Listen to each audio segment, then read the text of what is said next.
புதிய ஒரு வீடியோவில் சந்திக்கிறோம் பிள்ளைகள். இங்க வினா என்னன்னு சொன்னால் 70 காரணிகளை கொண்ட மிகச்சிறிய எண். இப்ப பிள்ளைகள் 70 காரணிகள் ஒன்றுக்கும் மேற்பட்ட எண்களுக்கு இருக்கலாம்.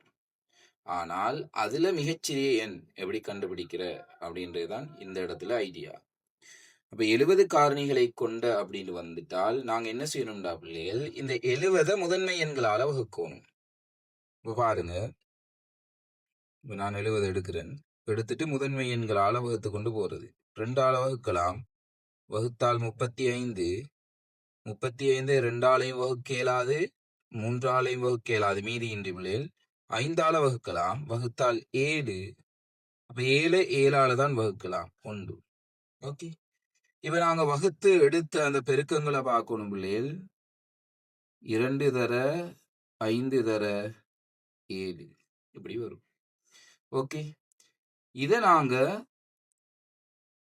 இப்ப எங்களுக்கு வரக்கூடிய விடைகள் பிள்ளைகள் மிகச்சிறிய எண்ணாக இருக்கணும்னு சொன்னால் நாங்க முதன்மை எண்களின் இப்ப இங்க 3 நம்பர்ஸ் வந்தால் நாங்க இங்க என்ன செய்யணும், முதன்மை எண்களை 3 அடுத்தடுத்து முதன்மை எண்களை பெருக்கணும். 2 தர 3 தர அடுத்தது 5 பெருக்கியாச்சு.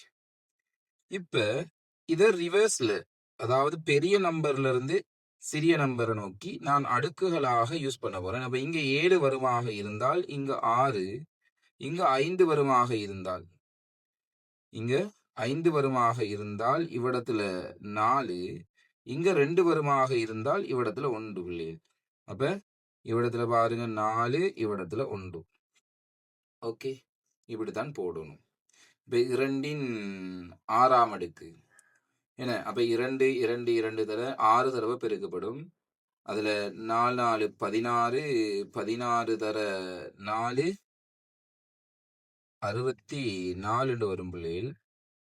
3இன் 4ஆம் அடுக்கு 3 தர 3 9, அங்கால ஒரு 9 இருக்கும். ஆகவே 81 தர 5.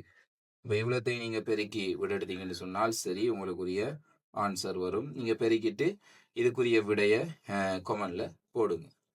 ஓகே, அடுத்தது பிள்ளைகள் இதே மாதிரியான ஒரு கேள்வி நான் தாரன். அதுக்குரிய ஆன்சரையும் உங்களால் முடியும்னு சொன்னால் நீங்க கண்டுபிடிச்சு கொமெண்ட்ல போட்டுட்டு போங்க. என்ன கேள்வி அப்படின்னு சொன்னால்